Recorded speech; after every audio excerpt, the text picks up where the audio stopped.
তো এই যে 28শে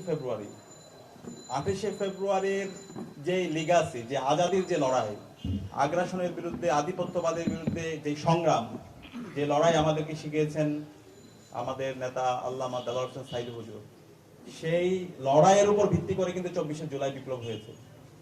24শে জুলাই বিপ্লবের যে শহীদরা আছে, শহীদদের ইমাম বলে আমরা শহীদ আবু সাঈদ, শহীদ ওয়াসিম, শহীদ আলী রায়হান, শহীদ শান্ত, শহীদ ইসমাম, অসংখ্য শহীদদের আপনি জীবনী পাবেন যারা আল্লামা দেলোয়ার হোসেন সাঈদ হুজুরের যেই আদর্শ, আল্লামা দেলোয়ার হোসেন সাঈদ হুজুরের যেই বয়ান, সেটাকে তারা লালন করতো, সেটা ধারণ করতো, এবং তাদের ফেসবুক স্ট্যাটাসের মাধ্যমে তারা ওই সময়ে তাদের আকাঙ্ক্ষার কথাগুলো বলেছে।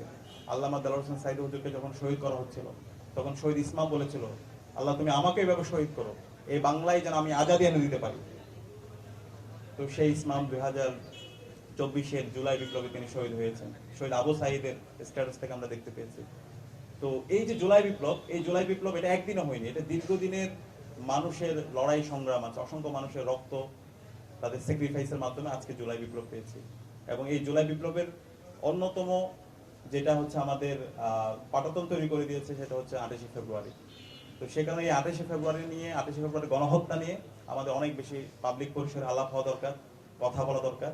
আমরা আজকের এই দিনে ঢাকা বিশ্ববিদ্যালয় কেন্দ্রীয় ছাত্র সংসদ এবং বাংলাদেশের ছাত্র সমাজের পক্ষ থেকে 28শে ফেব্রুয়ারির সকল শহীদদের শ্রদ্ধার সাথে স্মরণ করছি। আমরা নতুন সরকারের কাছে আমাদের দাবি থাকবে, ছাত্র সমাজের পক্ষ থেকে দাবি থাকবে, 28শে ফেব্রুয়ারির সকল শহীদদেরকে যেন রাষ্ট্রীয় সম্মাননা দেওয়া হয়, তাদেরকে রাষ্ট্রীয় স্বীকৃতি দেওয়া হয়। একই সাথে এই সকল শহীদদের এবং আহতদের রাষ্ট্রের পক্ষ থেকে পুনর্বাসনের ব্যবস্থা করা হয়। এবং একই সাথে এই 28শে ফেব্রুয়ারি খুনি হাসিনা এবং তার দোসররা যারা গণহত্যা এবং শিশু হত্যা করেছে, 2000 আমাদের ভাই বোনকে শহীদ করেছে এবং হাজার হাজার আমাদের ভাই বোনদেরকে পঙ্গু করেছে, যারা এই খুনের সাথে, গণহত্যার সাথে জড়িত আছে, তাদেরকে যেন এই বাংলার জমিনে বিচার আওতায় নিয়ে আসা হয়। এটার জন্য যেন একটা কমিশন, স্বাধীন কমিশন গঠন করা হয়। গত 16 বছরে, গত 13-14 বছরে সেটা হয়নি। আমাদের প্রত্যাশা থাকবে নতুন সরকার এই কাজটি করব। এবং একই সাথে ওই সময়ে যারা জাতীয় নেতৃবৃন্দ ছিল, জাতীয় নেতৃবৃন্দদের বিরুদ্ধে বিভিন্নভাবে তাদের বিরুদ্ধে অপবাদ দিয়ে বিচারের নামে অবিচার করা হয়েছে, যেটা আমরা এটিএম আজহার ভাইয়ের রায় পরবর্তী বিচার বিভাগ থেকে, কোর্ট থেকে যেটি বলা হয়েছে, এটা বিচারের নামে অবিচার হয়েছে, একজনের বিচার অন্যজনের উপর দায় দিয়ে দেওয়া হয়েছে। সুতরাং এই আন্তর্জাতিক অপরাধ ট্রাইব্যুনালের বিগত সময়ে যে রায়গুলো হয়েছে, সেই রায়গুলো আবার রিভিউ হওয়া দরকার। এবং আমাদের আল্লামা দেলোয়ার হোসেন সাঈদ হুজুরকে সর্বশেষ মেডিকেল কিলিং এর মাধ্যমে ওনাকে শহীদ করা হয়েছে, হত্যা করা হয়েছে। এই হত্যাকাণ্ডের সাথে যারা জড়িত ছিল, তাদেরকে যেন এই স্বাধীন বাংলাদেশে বিচারের আওতায় নিয়ে আসা হয়। এটা আমাদের ছাত্র সমাজের দাবি, এটা আমাদের সবার গণদাবি। আমরা আশা করব অন্তর্বর্তী নতুন যে সরকার এসেছে, সেই সরকার এই শহীদ, এই গণহত্যার বিচার এবং শহীদদের স্বীকৃতি, আহত এবং শহীদ পরিবারের পুনর্বাসন এবং একটি স্বাধীন কমিশন গঠন করার মাধ্যমে এই বিচার প্রক্রিয়া সুস্থভাবে বাস্তবায়ন করার জন্য তারা কাজ করবে। এবং একই সাথে আল্লামা দেলোয়ার হোসেন সাঈদ হুজুর আমাদেরকে যে আজাদির লড়াই শিখিয়েছে, যে ইনসাফের লড়াই আমাদেরকে শিখিয়েছেন, ভারতীয় আধিপত্যবাদের বিরুদ্ধে, আগ্রাসনের বিরুদ্ধে তিনি যেভাবে প্রতিবাদ প্রতিরোধ জারি রেখেছেন, সেই লড়াই সংগ্রাম যেন আমরা জারি রাখি। আজকের দিনটি একটি বেদনাদায়ক দিন, ঐতিহাসিক দিন। 28শে ফেব্রুয়ারি বাংলাদেশের ইতিহাসে একটি রক্তাক্ত দিন।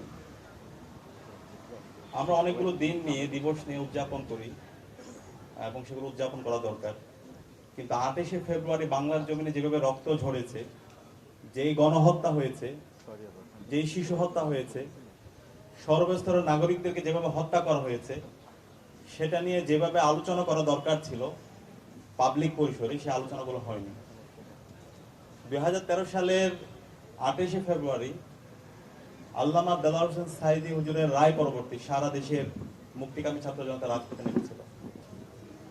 সেদিন খুনি হাসিনা এবং তার পেটোয়া বাহিনী, একই সাথে নিষিদ্ধ ছাত্রলীগ, যুবলীগ, আওয়ামী লীগ, পুরো রাষ্ট্রযন্ত্রকে এক করে দেশের নাগরিককে গণহত্যার জন্য তারা লেলিয়ে দিয়েছিল।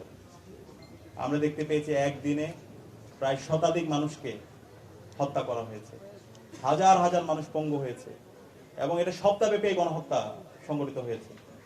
প্রায় 2 শতাধিক নাগরিক হত্যা করা হয়েছে এবং প্রায় হাজার হাজার নাগরিকদেরকে পঙ্গু করা হয়েছে। এখন অসংখ্য আমাদের ভাই বোনরা তারা হাসপাতালে কাতরাচ্ছেন, চোখ হারিয়েছেন, হাত হারিয়েছেন, পা হারিয়েছেন।